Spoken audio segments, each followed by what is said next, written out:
Coba deh bayangin skenario ini. Kamu lagi makan di sebuah restoran nih. Terus makanannya tuh keasinan, pelayanannya luar biasa lambat, dan kamu ngerasa dirugikan banget. Bikin emosi pasti kan? Bener. Kamu lalu manggil pelayannya dan bilang, menu ini rasanya hancur, manajemen kalian buruk banget. Kira-kira itu boleh nggak? Ya boleh aja, itu kan namanya kritik konsumen, sah-sah aja. Nah, bener. Tapi gimana kalau alih-alih komplain biasa soal makanan, kamu malah berdiri di atas meja, terus nunjuk-nunjuk manajer restoran di depan semua pengunjung lain dan teriak manggil dia setan? Wah, itu sih udah kelewatan. Iya kan? Pertanyaannya, apakah kamu masih sedang melakukan sebuah kritik, atau kamu baru aja ngelewatin garis batas dan masuk ke ranah pelanggaran hukum? Itu berhenti dan tindak pidana itu dimulai. Betul banget. Dan hari ini kita bakal melihat persis gimana hukum kita yang baru itu menarik garis batas tersebut. Tepat. Sesi bedah dokumen kita kali ini bakal kerasa sangat intens nih. Kita akan membedah sebuah dokumen analisis hukum positif yang menyoroti eskalasi retorika publik belakangan ini. Secara spesifik, dokumen ini menganalisis retorika dari Rizik Syihab dan gimana Undang-Undang Nomor 1 Tahun 2023 atau KUHP nasional kita yang baru memproses kata-kata tersebut.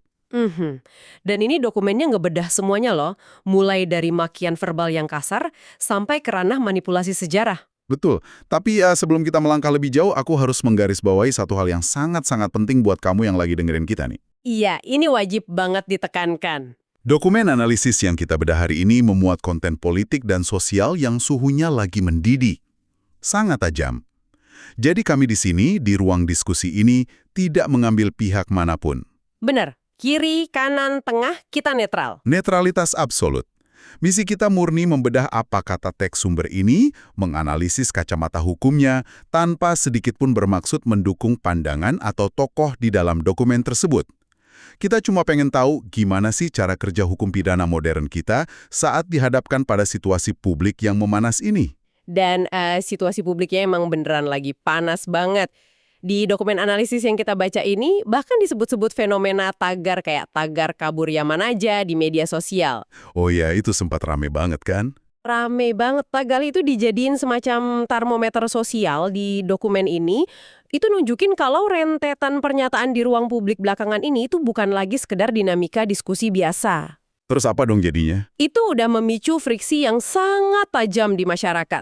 Dan pertanyaannya, kapan friksi sosial semacam ini berubah menjadi urusan penegak hukum? Nah, buat ngejawab itu, mari kita mulai dari skenario restoran yang tadi di awal, tapi kita tarik ke hierarki politik yang paling tinggi nih, yaitu kepala negara. Oke, level presiden ya. Iya. Dokumen sumber ini secara spesifik menyoroti penggunaan terminologi peyoratif, khususnya penggunaan diksi setan yang diarahkan kepada kepemimpinan nasional. Menurut dokumennya, ini tuh bukan sekedar makian kasar biasa. Beda perlakuannya. Kenapa coba satu kata makian itu bisa langsung memicu alarm di KUHP baru kita? Bukankah, maksudku, pejabat publik itu emang harus siap dikritik pakai bahasa yang keras sekalipun? Nah, yang menarik di sini adalah gimana logika hukumnya bekerja. KUHP baru kita itu membedakan secara tegas antara mengkritik kinerja dengan menyerang kehormatan. Oke, garis batasnya di situ ya. Iya, kalau kita hubungkan dengan pasal 218 ayat 1 tentang penyerangan kehormatan presiden, hukum pidana modern kita melihat posisi presiden itu bukan sekedar individu yang lagi menjabat. Terus dilihatnya sebagai apa? Presiden itu ditempatkan sebagai personifikasi negara. Jadi saat ada yang secara sengaja di muka umum melontarkan diksi kayak setan ke kepala negara, hukum nggak ngelihat itu sebagai kritik atas kebijakan. Berarti hukum melihatnya sebagai apa? Hukum melihatnya sebagai serangan langsung terhadap dignity atau kemuliaan institusi kepresidenan itu sendiri. Ancamannya juga nggak main-main loh, bisa penjara maksimal 3 tahun atau denda kategori 4. Oke, mari kita bedah ini. Konsep personifikasi negara ini agak abstrak sih buat aku. Berarti balik lagi ke analogi restoran tadi dong. Gimana tuh tepatnya? Gini loh, kalau kamu komplain soal pelayanan di restoran bilang makanannya nggak enak, itu namanya kritik. Tapi kalau kamu berdiri di tengah restoran dan teriak manggil manajernya setan, kamu kan bukan lagi mengkritik menu. Benar, kamu udah menyerang orangnya. Iya, kamu lagi merusak martabat si pemilik di depan umum dengan niat merendahkan. Dan di level negara, ngelakuin hal itu ke presiden udah masuk zona merah pidana ya kan? Tepat banget analoginya. Titik beratnya ada di situ. Dan yang bikin analisis di dokumen ini makin tegang, eskalasinya tuh nggak berhenti di kata-kata makian aja. Ada lanjutannya? Ada. Dari dokumen sumber ini, kita ditunjukin gimana narasi itu bergerak ke level yang lebih serius. Dari sekedar serangan verbal terhadap martabat, bergeser menjadi call to action atau ajakan untuk bertindak. Oh, ini bagian di mana dokumennya ngebahas soal narasi kami siap lawan dan tidak akan mundur itu ya? Melawan presiden gitu. Benar. Dan dokumen ini mengkategorikan seruan kayak gitu sebagai tindakan penghasutan. Begitu narasinya berubah jadi ajakan fisik atau perlawanan, ancaman hukumannya melompat drastis. Nah, disinilah bagian yang paling menarik. Melompat drastis itu maksudnya gimana secara hukum? Kalau kita pakai kacamata pasal 247 KUHP yang baru soal penghasutan di muka umum terhadap penguasa umum, ancaman pidananya itu melompat jadi maksimal 7 tahun penjara. Tunggu, 7 tahun? Wah, itu lama banget loh untuk sebuah orasi. Banget, karena unsur menghasut itu terpenuhi ketika ada ajakan untuk tidak menuruti perintah jabatan atau memprovokasi terjadinya resistensi fisik dan non-fisik terhadap penguasa yang sah. Ini udah ngancam stabilitas keamanan nasional. Tapi bentar dulu, aku mau nantang dikit nih soal itu. Gimana hukum bisa ngebedain antara semangat oposisi politik yang sehat, kayak di demo-demo gitu, dengan penghasutan? Ini emang sering jadi perdebatan. Iya kan? Karena jargon kayak, kami siap lawan, itu kan makanan sehari-hari kalau lagi kampanye politik. Di mana sih garis demarkasinya menurut dokumen analisis ini? Sebut, oposisi yang sehat itu menantang produk kebijakannya secara konstitusional. Kayak ngajuin ke MK gitu misalnya? Betul, atau kampanye buat pemilu. Tapi, penghasutan terjadi saat ajakannya itu adalah resistensi terhadap penguasa yang sah secara konstitusional dengan niat buat mendelegitimasi otoritasnya. Itu beda jauh. Ah, masuk akal. Jadi oposisi itu main di dalam ring pakai aturan yang ada, sedangkan penghasutan itu ngajak orang buat ngebakar ring tinjunya sekalian. Bener banget, dampaknya bisa bikin keos satu negara, makanya hukumannya 7 tahun. Oke, ini mulai makin jelas alurnya. Nah, dari urusan hukum yang melindungi otoritas negara ini, dokumen analisisnya tiba-tiba pindah gigi ke topik yang jujur aja agak bikin aku kaget waktu baca. Soal klaim sejarah itu ya? Iya, ini kan bukan lagi murni politik negara. Dokumen ini ngebahas soal dominasi sejarah Islamisasi oleh klan Ba'alawi. Narasi soal Wali Songo adalah Ba'alawi itu. Bener. Dokumennya dengan tegas bilang klaim sejarah itu bertentangan dengan bukti otentik filologi atau kritik naskah kuno dan sains DNA. Gimana ceritanya hukum pidana bisa nyambung ke urusan beginian? Nah, kalau kita hubungkan ini dengan gambaran besarnya, ini tuh nyambung ke pasal 263 ayat 1 soal penyiaran berita atau pemberitahuan bohong. Ancaman penjaranya berapa untuk pasal ini? 6 tahun. Atau denda kategori 5. Tapi ada syaratnya, jika kebohongan itu mengakibatkan kerusuhan. Tunggu. Ini memunculkan pertanyaan besar buat aku. Sejarah itu kan seringkali subjektif ya? Sering dibilang ditulis oleh pemenang. Iya, emang banyak yang berdebat soal itu.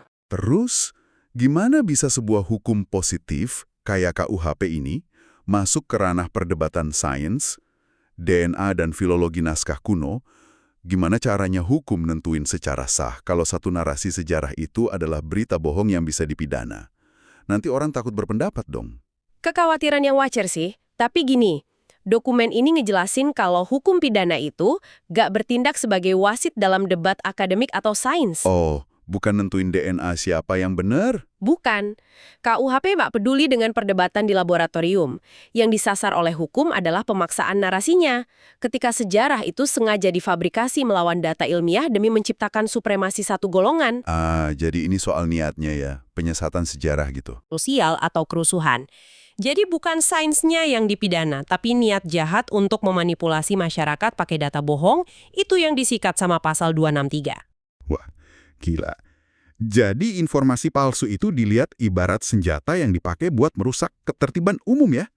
Dan ini ngejawab pertanyaan di bagian selanjutnya dari dokumen ini kan?